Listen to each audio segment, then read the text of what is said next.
Hello students, last lecture में हमने क्या पढ़ा था कि कंप्यूटर के बारे में, कंप्यूटर आर्किटेक्चर और असेंबली लैंग्वेज के बारे में हम क्या-क्या पढ़ना चाहते हैं। ठीक है, इस लेक्चर के अंदर क्या-क्या कवर अप करेंगे, तो वो चीज़ हमने पढ़ी थी। ठीक है, और इस लेक्चर के अंदर तो हम थोड़ा बहुत रिवाइज भी कर लेते हैं कि क्या-क्या लास्ट लेक्चर के अंदर पढ़ा था हमने। तो हमने यहाँ वहाँ पे पढ़ा था कि हार्डवेयर क्या होता है एग्जैक्टली, उसके अंदर कौन-कौन सी चीज़ें आती है चिप के फॉर्मेट में। और दूसरी चीज़, उस हार्डवेयर के अंदर मुझे कोडिंग करना है तो उसके लिए मुझे असेंबली लैंग्वेज भी आनी चाहिए। ठीक है, तो असेंबली लैंग्वेज के भी इंट्रो मैंने आपको दिया था। फिर है कि प्रोसेसर, एग्जैक्टली प्रोसेसर होता क्या है, उसके अंदर किस तरीके से वर्क होता है। ठीक है, क्या क्या प्रोसेस होती रहती है, तो वो चीजें मैंने यहाँ पे ऊपर आपको बेसिक नॉलेज दिया हुआ था। ठीक है, अब उसके अंदर कौन कौन से ऐसे यूनिट होते हैं जो प्रोसेस होती है उसको वर्क करता है, फिर उसके अंदर का स्ट्रक्चर किस तरीके से होता है उसकी डिटेल में हमने थोड़ा बहुत पढ़ा था कि उसके अंदर क्या क्या आता है।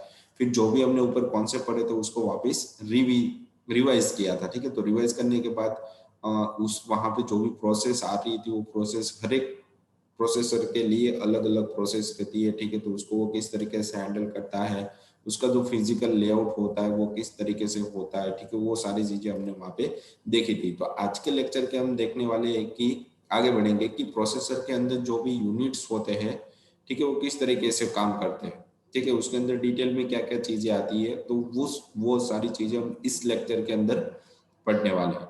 ठीक है, तो चालू करते हैं कि हमारा computer architecture and assembly language. तो फर्स्ट ऑफ ऑल हमारे पास टॉपिक है कि प्रोसेसर के अंदर कौन कौन से यूनिट्स आते हैं। तो लास्ट लेक्चर के अंदर वही पढ़ा था हमने कि यूनिट्स बहुत सारे उसके अंदर आते हैं, वो किस तरीके से कम्युनिकेशन एक दूसरे के साथ करते हैं। ठीक है, डेटा किस तरीके से पास करते हैं, तो वो सारी चीजें हमने वहाँ पे देखी थी। ठीक है, तो आज के लेक्चर के अंदर उसके डिटेल में जाएंगी कि यूनिट के अंदर भी क्या क्या चीजें आती है। ठीक है, तो स्टार्ट करते हैं कि प्रोसेसर यूनिट्स। ठीक है, तो कंट्रोल यूनिट्स उसके अंदर भी। तो कंट्रोल यूनिट के अंदर जैसे मैंने आपको डायग्राम बताया, तो डायग्राम के अंदर एक कंट्रोल लॉजिक गेट्स है। इसके अंदर हजारों की तादाद में या लाखों की तादाद में बहुत सारे रजिस्टर, फ्लिप फ्लॉप्स, डायोड, ऐसे बहुत सारी चिप एक दूसरे के साथ कनेक्टेड रहती है। ठीक है, फिर यहाँ पे आपको दिया हुआ है कि control unit of basic computer, मतलब यहाँ से वो कोई भी इंस्ट्रक्शन को एक्सेप्ट करेगा और कंट्रोल यूनिट के पास वो भेजेगा। ठीक है, और दूसरा कि हम कोई भी डेटा दे रहे हैं तो वो अपने आप ही यहाँ पे बिट सीक्वेंस काउंट, मतलब वो डेटा को गिनता रहेगा कि मैंने कितने बिट्स प्रोसेसर को दिए। ठीक है, तो उसके हिसाब से वो कैलकुलेट करेगा कि उसके पास इतना इतना डेटा जाएगा तो वो कैलकुलेट करेगा, वरना नहीं करेगा। तो उसके पास भी क्या होता है कि बीच में डेटा पास करने के लिए कितनी बीट उसके पास पास हो रही है। ठीक है, इंस्ट्रक्शन रजिस्टर के पास जब भी उसके पास डेटा हम देते हैं तो वो पहले तो आईआर के पास आता है, मतलब इंस्ट्रक्शन रजिस्टर के पास आता है। और यहाँ पे वो हर एक डेटा के लिए एक एक बीट के अंदर वो कन्वर्ट कर देता है। वो कन्वर्ट करने के बाद वो लॉजिकली वो देखता है कि कौन सा डेटा उसको मिला है, तो उस तरीके से वो डेटा को डिकोड करेगा, मतलब 0101 के अंदर कन्वर्ट करेगा और लॉजिक गेट को वो दे देगा। तो वो अपने हिसाब से क्या करेगा कि कैलकुलेट करके वो आउटपुट भी दे देगा। ठीक है, तो ये हमारा वन टाइप ऑफ 16 बीट का डिकोडर होता है। तो यहाँ पे वो सीक्वेंस के फॉर्म में बीट भी कैलकुलेट होते रहते हैं कि कंट्रोल यूनिट को कितने डेटा मिले। ठीक है, तो वही यहाँ पे लिखा हुआ है कि control unit fetch and डिकोड्स the instruction, मतलब जो भी इंस्ट्रक्शन हमारे थ्रू दी जाती है, यूजर के थ्रू या क्लाइंट के थ्रू, वो क्या करता है कि वो डेटा को एक्सेप्ट करेगा, फैच करेगा और उसको डिकोड करेगा 0101 फॉर्मेट के अंदर। उसके बाद है कि register, register give the data, मतलब उसके बाद जो भी डेटा उसके पास पड़ा रहता है, रजिस्टर जो भी हमने इंस्ट्रक्शन दी है उसको क्या करेगा कि रजिस्टर के पास यहाँ पे पड़ा रहता है और वो वापस ट्रांसफर करेगा हमारा डेटा एएलयू को, मतलब कंट्रोल यूनिट को। ठीक है, वो कैलकुलेट करेगा अपने हिसाब से। फिर यहाँ पे लिखा है कि एएलयू इंप्लीमेंट द ऑपरेशन, मतलब जो भी उसको इंफॉर्मेशन मिली है बिट के फॉर्मेट में, उसको क्या करेगा कि कैलकुलेट करेगा, नंबर फॉर्मेट के अंदर जाएगा और कैलकुलेट करेगा अपने हिसाब से। ठीक है, जो भी उसका हमने इंस्ट्रक्शन दिए उसके हिसाब से। फिर है कि सम इंस्ट्रक्शन एक्सेस एक्सटर्नल डेटा, मतलब डायरेक्टली कोई कैलकुलेशन उसको नहीं करवानी तो डायरेक्टली वो डेटा उसको कंट्रोल यूनिट को दे देता है। मतलब हमें कोई फाइल ओपन बंद या करना डिलीट करनी हो तो डायरेक्टली उसके कुछ कैलकुलेटर नहीं करना रहता, उसको सिर्फ डेटा ही कितना रहता है, कितना डेटा मेमोरी के अंदर या फिर हमारे हार्ड डिस्क के अंदर पड़ा है। ठीक है, तो कैलकुलेट करके उसको वहां से डायरेक्टली डिलीट करता है। मतलब वो क्या होता है कि डायरेक्ट एक्सटर्नली उसको डेटा मिलता है कंट्रोल यूनिट को, और कभी कभी मुझे कैलकुलेशन करवाने की भी जरूरत पड़ेगी तो वो क्या करेगा कि डिकोडर के फॉर्म में कन्वर्ट करके वो आप कंट्रोल यूनिट को देगा। तो इस तरीके से ये कंट्रोल यूनिट वर्क करता है। ठीक है, तो ये डिकोडर आप पढ़ोगे तो इसके अंदर भी बहुत सारे नंबर सिस्टम के अंदर बहुत डिटेल में जाना पड़ता है कि अलग अलग तरीके के डिकोडर आते हैं, इनकोडर आते हैं। मतलब जो कंट्रोल यूनिट है वो कभी भी हमें आउटपुट भेजेगा तो आउटपुट भेजने के साथ ही वो क्या करता है कि इनकोड करता है, वापस से वो जो भी डिकोड हुआ है उसको हमारी भाषा में वापस वो इनकोड करेगा। इनकोड करने के बाद मुझे वो आउटपुट देगा। ठीक है, वो डायरेक्टली हमें आउटपुट नहीं देता, तो कंट्रोल यूनिट को पता नहीं है क्योंकि इसके पास तो डायरेक्टली 0 1 0 नहीं पड़ा है। तो 0 1 0 को वापस वो क्या करेगा कि हमारा जो आउटपुट जिस हिसाब से आ रहा है उसके अंदर वो कन्वर्ट करेगा, तभी उसको मिलेगा। ठीक है, तो ये डिकोडर इनकोडर दो अलग अलग तरीके के टाइप होते हैं। मतलब जो भी डेटा उसको दे रहे हैं उसको वो 0 1 0 1 कन्वर्ट करने के बाद सारी प्रोसेस होगी। ठीक है, तो ये कंट्रोल यूनिट हो गया। इसके अंदर भी बहुत सारे डेटा हमें पढ़ने आते हैं, कैलकुलेशन करने के लिए आते हैं। ठीक है, जो नंबर सिस्टम के अंदर आ जाएगा आई थिंक। ठीक है, ये सारी चीजें आ जाती है डिजिटल कंप्यूटर इलेक्ट्रॉनिक्स के अंदर। ये हमें ऊपर उसका जो बेसिक स्ट्रक्चर होता है, किस तरीके से डेटा पास होता है, इंस्ट्रक्शन पास होती है, वही चीज हमें इसके अंदर दिखाई गई है। तो ये था कंट्रोल यूनिट। ठीक है, फिर कंट्रोल यूनिट के बाद इसके अंदर जो जो रजिस्टर यूज हुए, तो किस किस तरीके के रजिस्टर इसके अंदर होते हैं, टोटल कितने रजिस्टर, वो सारी चीजें यहाँ पे दिखाई गई। तो रजिस्टर क्या होता है कि जिसके अंदर बहुत सारे डेटा को हम स्टोर कर सकते हैं, पर ओनली डेटा हेक्साडेसिमल में होता है, ऑक्टेल में होता है, नंबर में होता है, डेसिमल में होता है। ठीक है, तो ये सारे नंबर सिस्टम हम क्या कर सकते हैं कि रजिस्टर के अंदर स्टोर करते हैं। कब? जब उसको इंस्ट्रक्शन कोई मिलेगी तब वो क्या करता है कि डिकोड करने के बाद सारा डेटा अलग अलग रजिस्टर के अंदर कंट्रोल यूनिट के अंदर स्टोर करके रखता है। ठीक है, क्योंकि बाद में उसको कैलकुलेशन करना पड़ेगा तो उसको ही वहां से वो डायरेक्टली उठाएगा। मतलब प्रोसेस अभी स्लो है। अगर दूसरी उसके पास डायरेक्टली प्रोसेस आ गई तो इंस्ट्रक्शन भी उसको मिल जाएगी, तो दूसरी प्रोसेस वो पेंडिंग में रहेगी। तो पेंडिंग में रखने के लिए उसको वहां पे रजिस्टर की जरूरत पड़ती है। तो यहाँ पे अलग अलग तरीके के रजिस्टर बहुत बहुत दिए गए।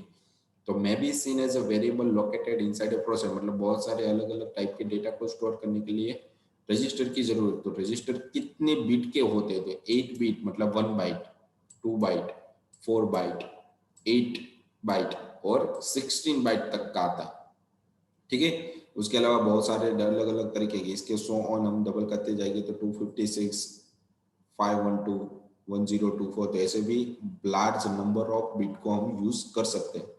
ठीक है, तो इन दोनों के जो भी उसको डेटा मिलेगा बाइट बिट के फॉर्म में या फिर बाइट के फॉर्म में, तो उसको वो किस किस तरीके से यूज करे। तो उसके अंदर भी दो अलग अलग पार्ट्स दिए हुए हैं कि रजिस्टर के अंदर भी जनरल पर्पज रजिस्टर होते हैं, वो स्पेशलाइज रजिस्टर भी।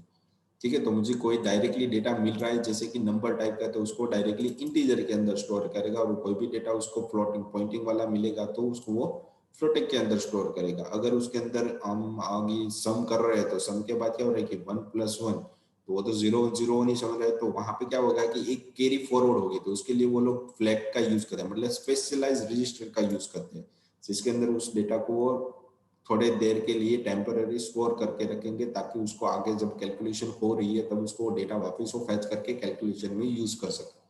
तो इसके लिए स्पेशलाइज रजिस्टर होते हैं। वो किस किस तरीके के होते हैं, तो यहाँ पे flags, zero, negative, carry and overflow, तो ये सारे डिवीजन करते हैं या फिर कैलकुलेशन करवाते हैं, तब इस तरीके के हमें स्पेशलाइज रजिस्टर की जरूरत यहाँ पे पड़ती है। ठीक है, तो ये हो गए रजिस्टर्स। उसके बाद जो भी कैलकुलेशन हो रहा है, तो कैलकुलेशन किसके बेस पे हो रहा है, तो उसके लिए भी वहां पर भी एरिथमेटिक एंड लॉजिक, जो हम सी लैंग्वेज या कोई अदर लैंग्वेज सीखते हो तो उसके अंदर भी एरिथमेटिक और लॉजिकल तो हमें समझना ही पड़ता है, तभी हमें समझ में आएगा कि किस तरीके के कैलकुलेशन हमें वहां पे करना है। तो वैसे ही सिस्टम के अंदर भी, हार्डवेयर के अंदर भी डेटा को स्टोर या कैलकुलेशन करवाने के लिए हमें एरिथमेटिक और लॉजिकल यूनिट की जरूरत पड़ती है। ठीक है, तो उसके लिए यहाँ पे फर्स्ट ऑफ ऑल दिया है कि लॉजिकल ऑपरेटर, मतलब एंड और हेक्सोर, नॉट, हेक्स नॉर। ठीक है, तो इस तरीके के अलग अलग रजिस्टर की जरूरत पड़ती है जिसकी मदद से वो लॉजिकली कैलकुलेशन डेटा के साथ कर सकता है। ठीक है, उसके बाद है कि एरिथमेटिक सर, मतलब एडिशन, सब्सट्रैक्शन, मल्टीप्लिकेशन और डिवीजन सिस्टम के अंदर कभी भी नहीं होता, उसके लिए वहां पे अलग से कोई सिस्टम बिठाई गई है। ठीक है, ठीक है। फिर है कि सिर्फ मुझे एक एक बाइट या एक एक बीट को आगे बढ़ाना है या फिर डिलीट करना है। ठीक है, तो यहाँ पे डिवीजन की जगह पे आ जाएगा यहाँ पे शिफ्ट। ठीक है। तो शिफ्ट करेंगे तो एक डेटा डिलीट हो जाएगा और अनशिफ्ट करेंगे तो एक डेटा आगे चला जाएगा। उसके लिए वहां पे अलग से मेथड दी गई है। उसके बाद कंपेयर, अलग अलग बिट्स को आप कंपेयर भी कर सकते हो। ठीक है। Division is not possible without register. ठीक है। तो यहाँ पे आपको एक रेड कलर के अंदर मैंने दिया हुआ है कि डिवीजन इज नॉट पॉसिबल, मतलब हमारे जो रजिस्टर है उसके अंदर डिवीजन कभी भी पॉसिबल नहीं है। ठीक है। डेटा को निकाल सकते हो, तो निकालने के बाद उसकी जो प्रोसेसर है डिवीजन करने की वो थोड़ी अलग हो जाती है हार्डवेयर के अंदर, तो इसके लिए डिवीजन कभी भी हार्डवेयर के अंदर नहीं होता। ठीक है। तो ये थी उसकी कैलकुलेशन, डेटा को कैलकुलेशन करवाने की कंट्रोल यूनिट के अंदर जो भी उसको जरूरत पड़ती है, तो इन दोनों यूनिट की ज्यादा जरूरत पड़ती है। मतलब ये वन टाइप ऑफ आपका एएलयू हो गया, अरिथमेटिक एंड लॉजिक यूनिट। ठीक है। उसके बाद है कि इंस्ट्रक्शन किस तरीके से उसको मिलती है। तो इंस्ट्रक्शन टाइप, तो कितनी तरीके की पहले तो इंस्ट्रक्शन होती है। ठीक है। तो पहले तो first of all three types of instruction दी गई है। तो फर्स्ट ऑफ ऑल है कि यहाँ पे अरिथमेटिक एंड लॉजिकल ऑपरेशन। ठीक है। तो arithmetic and logical operation one type क्या हो गया कि जिस तरीके से हम दो डेटा है मेरे पास, अलग अलग टाइप के नंबर सिस्टम दिए गए, तो उन दोनों का मुझे कैलकुलेशन करवाना है। ठीक है। तो किसी भी तरीके का लॉजिकल कैलकुलेशन करवाना है या फिर अरिथमेटिक कैलकुलेशन करवाना है, तो उसके लिए हम इन दोनों यूनिट का यहाँ पे यूज करेंगे। उसके बाद ये कंट्रोल इंस्ट्रक्शन, मतलब जो भी इंस्ट्रक्शन मुझे मिल रही है तो उसको मैं कंट्रोल भी कर सकता हूँ। ठीक है। तो उसके लिए भी इंस्ट्रक्शन वहां पे आती है। अगर आपने एक साथ दो तीन प्रोग्राम एक साथ ओपन कर लिए तो उसको बहुत सारे इंस्ट्रक्शन एक साथ मिल जाएगा। तो क्या करेगा कि जो भी इंस्ट्रक्शन उसको मिली है उसकी प्रोसेस अभी नहीं हुई तो उसको होल्ड करके रखेगा। तो मतलब इंस्ट्रक्शन को कंट्रोल करेगा भी कब देनी है कब नहीं देनी है। ठीक है। तो ये सारी चीजें इंस्ट्रक्शन कंट्रोल यूनिट फाइंड करके रखता है, कि देखता है, उसको मैपिंग करके रखता है। ठीक है। फिर है कि मेमोरी एक्सेस इंस्ट्रक्शन, मतलब कोई भी इंस्ट्रक्शन उसको मिली है तो इंस्ट्रक्शन के अंदर डेटा को स्टोर करने की भी जरूरत वहां पे पड़ती है, तो उसके लिए मेमोरी की भी वहां पे जरूरत पड़ेगी। जो इंस्ट्रक्शन को स्टोर करने या फिर पेंडिंग में है अभी जो इंस्ट्रक्शन उसके ऊपर कैलकुलेशन करना या प्रोसेस चालू नहीं हुआ तो उसको वो मेमोरी के अंदर स्टोर करके रखता है एक मैपिंग के फॉर्म में। ठीक है। तो ये तीन तरीके की हमारे पास इंस्ट्रक्शन टाइप होती है, arithmetic, control and memory access. ठीक है। तो उसके बाद हम आगे बढ़ते हैं कि इंस्ट्रक्शन की क्लासिफिकेशन। ठीक है। तो इंस्ट्रक्शन की अलग अलग तीन तरीके के अंदर डेटा को कन्वर्ट, इंस्ट्रक्शन को कन्वर्ट किया जाता है। तो फर्स्ट ऑफ ऑल यहाँ पे दिया गया है SISD। SISD मतलब सिंगल इंस्ट्रक्शन और सिंगल डेटा, मतलब जो भी उसको डेटा मिलेगा वो एक ही फॉर्म के अंदर रहेगा और जो भी डेटा रहेगा वो एक ही डेटा के अंदर उसको वापस आउटपुट मिलेगा। सिंगल डेटा मतलब उसको सिंगल आउटपुट मिलेगा। उसके लिए यहाँ पे कौन सा आर्किटेक्चर यूज होता है, तो क्लासिकल वॉन न्यूमैन आर्किटेक्चर। ठीक है। तो इस तरीके का हार्डवेयर का आर्किटेक्चर वहां पे यूज होता है। ठीक है। उसके बाद दिया गया है कि SIMD मतलब सिंगल इंस्ट्रक्शन और मल्टीपल डेटा, मतलब मल्टीपल आउटपुट उसको वहां पे मिल सकते हैं। उसके लिए वेक्टोरियल कंप्यूटर्स का यूज किया जाए, मतलब वो वन टाइप ऑफ एक सिंपल जीपीएस सर्किट है और कुछ नहीं है उसके अंदर, जो हमारे प्रोसेसर के अंदर ऑलरेडी लगी रहती है। तो किस तरीके का डेटा वहां पे आपको भेजना है, अगर उसको सिंगल इंस्ट्रक्शन मिली है तो बहुत सारे आउटपुट उसको देने हैं, तो उसके लिए वो क्या करेगा, SIMD का यूज करेगा। अगर उसको सिंगल डेटा मिला है, सिंगल इंस्ट्रक्शन मिली तो सिंगल आउटपुट ही वो भेजेगा, उसके लिए SISD का यूज करेगा। फिर उसको बहुत सारी इंस्ट्रक्शन मिल ही रही है एक साथ।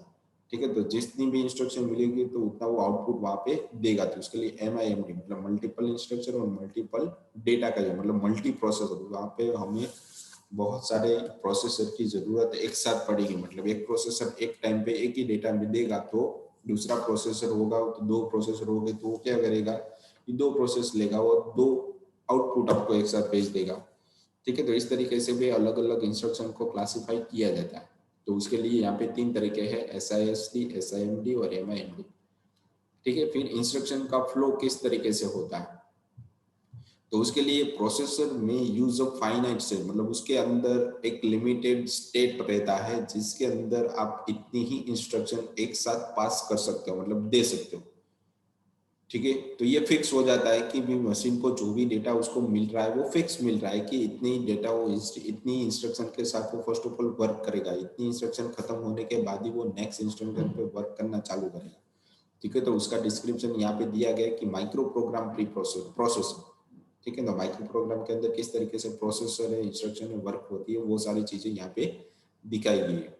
तो प्रोसेसर में use of finite state machine, मतलब उसके पास एक लेवल होगा जिसके अंदर वो लिमिटेड इंस्ट्रक्शन को एक्सेस करेगा। और माइक्रो ऑप्स मतलब उसके पास बहुत छोटे छोटे रजिस्टर होते हैं जिसके अंदर वो जो भी डेटा उसको मिलता है उसको स्टोर करके रखता है, क्योंकि कैलकुलेशन करने के लिए।